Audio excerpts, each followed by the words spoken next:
Normal గా ఉత్తమ్ కుమార్ రెడ్డి ఎక్కడ బహిర్గతంగా మాట్లాడలేదు కానీ ఆ! బట్టి విక్రమార్క ఒకానొక సందర్భంలో నాకు కూడా ముఖ్యమంత్రి కావాలని ఉందన్నారు. జగ్గారెడ్డి లాంటి వాళ్ళు, కోమటిరెడ్డి వెంకటరెడ్డి అయితే బహిరంగంగా ఆయన మాట్లాడడం జరిగింది. 50 కోట్లు ఇచ్చి పిసిసి పదవి తెచ్చుకుండు చంద్రబాబు మనిషి అది ఇలాంటి. అంటే వీళ్ళ మధ్యలో గ్యాప్ ఉండే కదా. అదంతా పాత ఉమ్, గతము. అది ఎన్నికల ఒకసారి పీసీసీ అధ్యక్షుడిగా తను కూడా రేస్‌లో ఉండే గాబట్టి, ఉమ్, ఆ కోపావేశంలో అన్నారు. ఆయన ఆ మాటలు మళ్ళీ గూడా అంటే దానికి ఇంటర్నల్ ఉన్నాయి ఎక్స్‌ప్లనేషన్ కదా.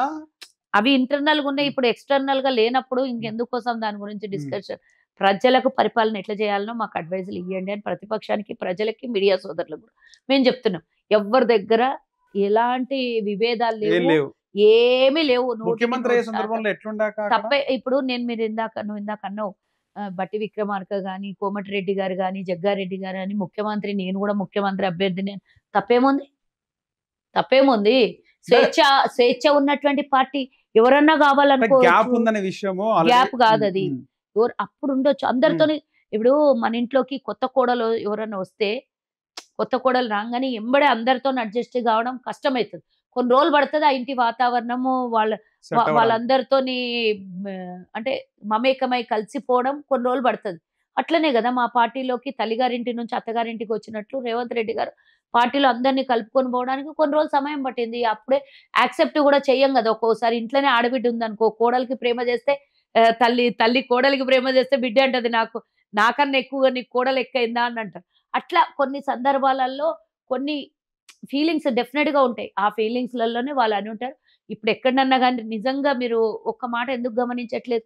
ఎన్నికలైన రిజల్ట్ వచ్చిన మరుక్షణము ఎవ్వరన్నా మేము ముఖ్యమంత్రి అని ఎక్కడనన్నా బహిరంగంగా మాట్లాడినా గతం మాట వేరే మాట్లాడలేదు. మాట్లాడలేదు. మరి అలాంటప్పుడు దాని గురించి చర్చనే అనవసరం గదా! ప్రభుత్వం కానీ ఏర్పడింది. అక్కడ ఉత్తమ్ కుమార్ రెడ్డి గారు, తర్వాత బట్టి విక్రమార్క ఇద్దరు గూడా అంటే ఏమనలేదు. ముఖ్యమంత్రి విషయంలో 2, 3 రోజులు పట్టింది గదా. లేదు. అది హ్మ్. అబద్దాలు. హ్మ్. వాళ్ళకు వా మ మంత్రిత్వ శాఖల గురించి 2 రోజులు పట్టింది. 2, హ్మ్. 3 రోజులు కూడా కాదు. హ్మ్. రెండే రోజులు. 2 రోజులు. 3వ తారీఖు రిజల్ట్ వచ్చింది. 5వ తారీఖు రేవంత్ రెడ్డి గారు అనౌన్స్ అయిండ్రు. 7వ తారీఖు ప్రమాణ స్వీకారం అవును. జరిగింది. అందులో ఇబ్బంది లేట్ ఏమన్నా కూడా అయిందా నాకు జరగలేదు. మధ్యలో ఇబ్బంది గాని, ఎందుకంటే మాకు డిలే. ఏఐసీసీ ఉంటది. మాకంటూ అధిష్టానం ఉంది. ఇక్కడ వీళ్ళు డిసైడ్ చేసుకోగానే అన్నీ అయిపోవు గదా! వాళ్ళ దగ్గర కూడా ఎళ్లి అందరూ మాట్లాడుకొని వాళ్ళ యాక్సెప్టెన్సీ కూడా తీసుకొని మా వాస్తవానికి 5 డిప్యూటీ సీఎంలు ఉంటారు. నలుగురు, అది ఐదుగురు 196 ఉండనియండి. హ్మ్. అందరి ప్రతిపాదన విన్న తర్వాత ఏం చేయాలో పార్టీ అది జేసింది. హ్మ్. దాని తర్వాత అది గతం గురించి వాస్తవానికి మనం ఉండేనా మాట్లాడం. అంటున్నాక. నేను గతం గురించి అయిపోయిన హ్మ్. దాని గురించి గాదు. అది సక్రమంగా, నీట్‌గా అసలు అందరూ కలిసికట్టుగా నేను ఎక్కువ, నువ్వు తక్కువ అని గాకుండా అందరూ కలిసికట్టుగా పనిజేస్తున్నారు. అదే గావాల్సిండే గదా! తెలంగాణ ప్రజలకు, పార్టీకి, ఓర్వని ప్రతిపక్షంకు గూడా తట్టుకోలేని బాధలో ఉన్నారు. వీళ్ళు కొట్లాడుకుంటే మేము జూడాలి. వీళ్ళు విడిపోతే మేము మళ్ళా రాజ్యం ఎక్కాలని జూస్తున్నారు. అది నడుస్తలేదు గదా! పప్పులు ఉడుకుతలేదు. ఇప్పుడు దాన్ని మర్చిపోదాం. కేవలం ప్రజల ముందు ఉన్నటువంటి సమస్యలు తీర్చడం ముఖ్యంగా కాంగ్రెస్ ధ్యేయం. ఇక్కడ ప్రతిపక్ష నేత కేసీఆర్ హ్మ్. ఆయన ఏదైతే తుంటి విరిగిపోయింది, ఫార్మ్ హౌస్‌లో పడిపోయిండు హ్మ్. అనే విషయం తర్వాత ఆయన అసెంబ్లీకి రాడింకా అనుకున్నారు. మొన్నొచ్చి ప్రమాణ స్వీకారం చేసినాడు. ఏముంటదక్క? ఏం జరిగిందంటారు? అసలు మరి కేసీఆర్ అసెంబ్లీకొచ్చిండ్రని ఎందుకంటాం? ఆయన పదవిని కాపాడుకోవడానికొచ్చి సంతకం పెట్టి ప్రమాణ స్వీకారం చేసుకొని అసెంబ్లీకైతే పోయిండు. రావట్లేదు. అసెంబ్లీ అంటే ఇష్టం అసెంబ్లీలో లేదు ఆయనకు. అభ్యర్థులున్నప్పుడు అసెంబ్లీలో ఆహ్, ఎమ్మెల్యేలున్నప్పుడు రాలే. రావట్లేదాయన. హ్మ్. ఆయన అవసరం కోసం తన పదవిని రక్షించుకోవడం కోసం ప్రమాణ స్వీకారమో, సంతకమో లేకపోతే అసెంబ్లీ సాక్షిగా స్పీకర్ దగ్గర ఆయన ఇయ్యకపోతే డెఫినిట్‌గా అది చెల్లదు గాబట్టి తన పనిని తన పదవిని రక్షించుకొని ఎందుకు కూర్చున్నాడు. వస్తలేరంటారు అసెంబ్లీకి ఎందుకొస్తాడు? కేసీఆర్? ఆయనకు ఫేస్ చేసే దమ్ముంది. రేవంత్ రెడ్డి గారిని హ్మ్. కళ్ళల్లో కళ్ళు పెట్టి చూడ్డానికి ధైర్యం సరిపోవట్లేదేమో అందుకే వస్తే రావట్లేదు. ఆడుకుంటారనా లేకపోతే? ఎవరొస్తే? కేసీఆర్ వస్తే ఎవరు ఆడుకుంటారు? కాంగ్రెస్. ఆడుకోవడానికి గానే గావాలి. బయట గూడా మేము తిట్టొచ్చు. ఏమున్నది హ్మ్. ఆడనే తిట్టాలని ఏమున్నది? హ్మ్. ఆల్రెడీ ఆయనకు దమ్ము లేదు. చేసిన తప్పుల గురించి మేము అడిగే ప్రశ్నలకు ఆయన దగ్గర జవాబులు లేవు. కాబట్టి ఫేస్ చెయ్యలేడు. నేనే మోనార్కు, నేనే ఎవ్రీథింగ్ అనుకున్న కేసీఆర్ ప్రతిపక్ష నేతగా, ప్రతిపక్ష నాయకుడిగా అసెంబ్లీలో కూర్చోవడానికి ఆయన ఇష్టపడతాడా? ఆయన మామూలుగానే ప్రగతి భవన్ ఇడిచిపెట్టేసి బయటికి రానోడు. కట్టుకున్న 1400 కోట్లు ఖర్చు పెట్టి కట్టుకున్నటువంటి సెక్రటేరియట్‌లోకే 4, 5 సార్ల కన్నా ఎక్కువ పోనోడు. ఈరోజు అసెంబ్లీలోకొస్తాడని ఎట్లా నమ్ముతాం జెప్పు మనం? ఆయనకి ఎంతసేపు ఫార్మ్ హౌస్‌లో వండుకోవాలి. అక్కడి నుంచే పరిపాలన జేయాలి. ఫార్మ్ హౌస్‌లోనే పర్మనెంట్‌గా పండబెట్టేసిండ్రు ఇప్పుడు ఆయన ప్రజలు. ఓడిపోయిన తర్వాత గూడా అసలాయన హుందాతనం పాటించలేదు. అసలు ప్రోటోకాల్ లేదు. ఓడిపోయిన తర్వాత ఆయన నేరుగా గవర్నర్‌కెళ్ళి రాజీనామా పత్రం ఇవ్వాలా?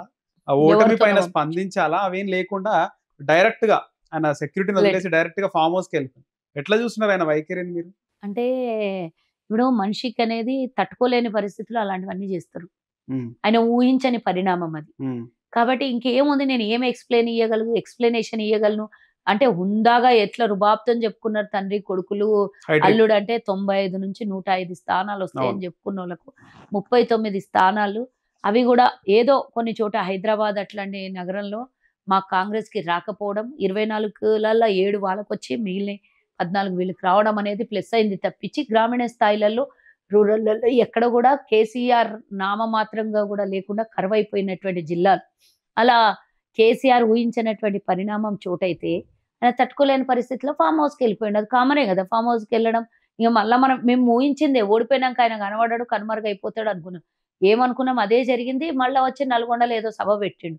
అంటే డిబేట్ చేసే దమ్ము లేక ప్రజలు ఏకనిరంజన్‌లాగా నువ్వు మైక్ పట్టుకొని మాట్లాడితే ఎదురుగుండా ఉన్న సభలో వినేవాళ్ళు ప్రేక్షకులు నీకెవరు క్వెషన్ ఎయ్యరు కాబట్టి అక్కడొచ్చి మాట్లాడినావు. అది కూడా ఎఫెక్ట్ లేదని చెప్పేసి చాలా మంది రాజకీయ విశ్లేషకులు అది అంటున్నమాట. సెకండరీ.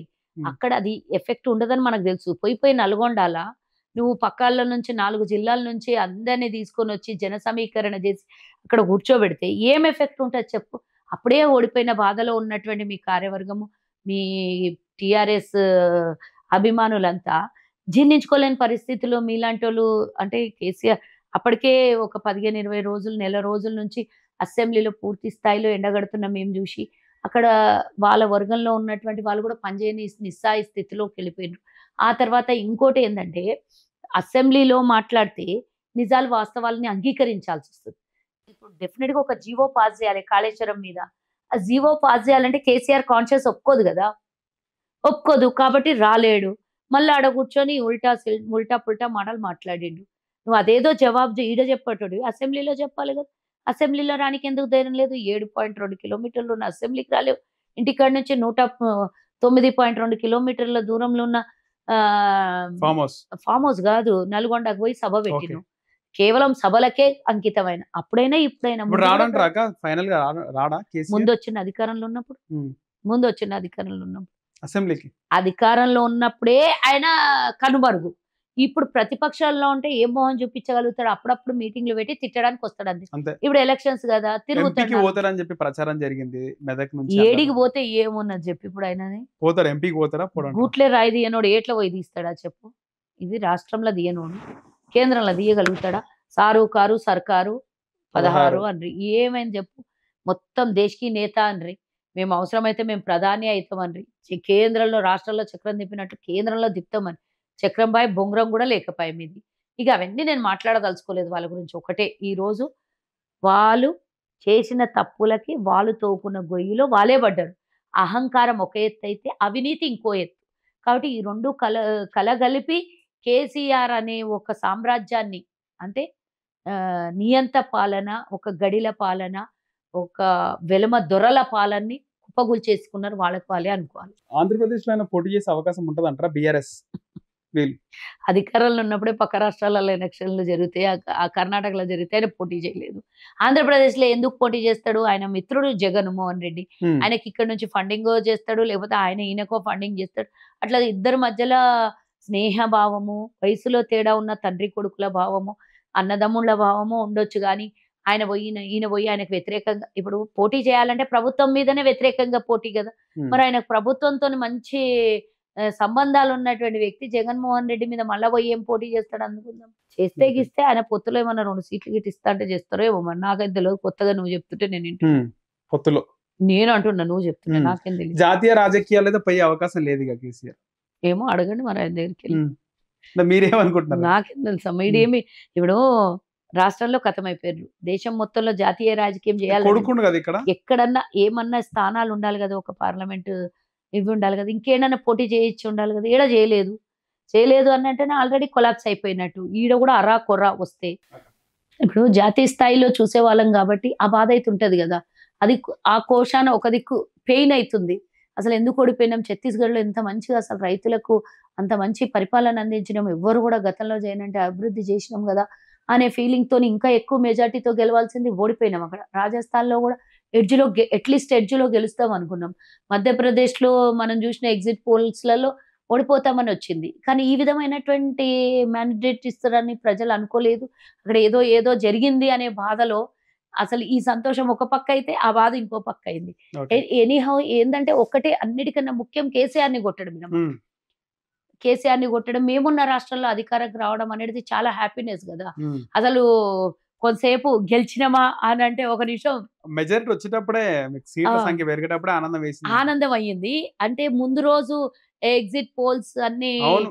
వస్తే రేవంత్ రెడ్డి గారు నేషనల్ మీడియాకి చెప్పినప్పుడు 70+ అని వాళ్ళు చెప్తే లేదు లేదు 80+ వస్తాయి అన్నప్పుడు ఫుల్ హ్యాపీ ఉంది. అసలు ఒక ముఖ్యమంత్రి 3 తారీఖు స్థాయిలో వరకు ఉన్నారు. ఆగాల్సిన అవసరం లేదు. ఇప్పుడే సెలబ్రేషన్ చేసుకోరి సెలబ్రేషన్ అన్నారు. చేసుకోండి అన్నారు కదా! హ్మ్. మాకందరికి.